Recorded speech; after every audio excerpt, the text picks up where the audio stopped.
Почитувани граѓани, почитувани медиуми. Денеска СДСМ го отвара првиот од серијата скандали поврзани со тендерите на градоначалниците од ДПМН. Ке изнесеме низа податоци и сомнежи за длабока корупција, сомнежи за матни тендери во речиси сите општини предводени од ВМРО ДПМН, дури и со пари од унгарскиот кредит. Во фокусот почитувани се милионските тендери што завршуваат кај едни исти фирми, дури и фирми со сомнително минато, кои биле гонети токму за злоупотреби и местење тендери, а кои последно земаат пари и тоа од унгарскиот кредит. Дали почитувани е тоа поентата на унгарскиот кредит и каде завршуваат овие пари? Денеска го отвараме првиот скандал поврзан со компанија која, верувале или не, работи на 50 јавни набавки во општини кои ги води ВМРО ДПМН. Да биде скандалот уште поголем, компанијата претходно во 2020 година е осомничена токму за местење на тендери во јавните набавки, погодете каде? Во општина Зелениково предводена од ВМРО ДПМН. Станува збор за фирмата под име Изолација, Дамјан Силјановски и други, ДОО Увоз-Извоз Скопје. Во 4 години добила 50 тендери вредни 10 милиони евра, речиси сите од општини под контрола на ВМРО ДПМН. Само во последните 3 месеци, истата фирма добила 3 тендери со 5 договори во различни скопски општини, сите предводени од градоначалници на ВМРО ДПМН.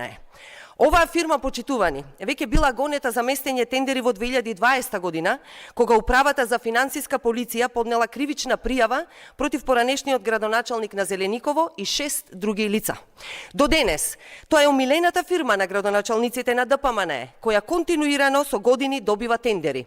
Само за пример, добила 13 тендери во општина Газибаба, 9 во Кавадарци, а во последните месеци ги освојува и тендерите во Бутел, Кисела вода и во Аеродром. Последните тендери кои ги добила се финансирани од унгарскиот кредит, кои граѓаните ќе го враќаат со високи камати. Индикативно, почитувани, е што понудената цена и постигнатата цена се во речиси сите случаи исти, односно нема пат на цените. Дали однапред се знаеле условите? Прашуваме, дали градоначалниците на ВМРО ДПМН им овозможиле ексклузивен пристап до информациите? Почитувани, клучно е каде завршуваат парите од унгарскиот кредит. Парите од овој кредит не се бесплатни. Тие се враќаат од буџетот, односно од парите на граѓаните, и тоа со камата. Јавноста има право да знае дали ова е механизам за финансирање на партиските структури на ВМРО ДПМН, дали парите завршуваат директно во Белата палата, дали граѓаните плаќаат огромни камати за унгарските кредити, за власта да си ги дели со коруптивни тендери. Ова, почитувани, не сме да остане само скандал за кој ќе зборуваме денес.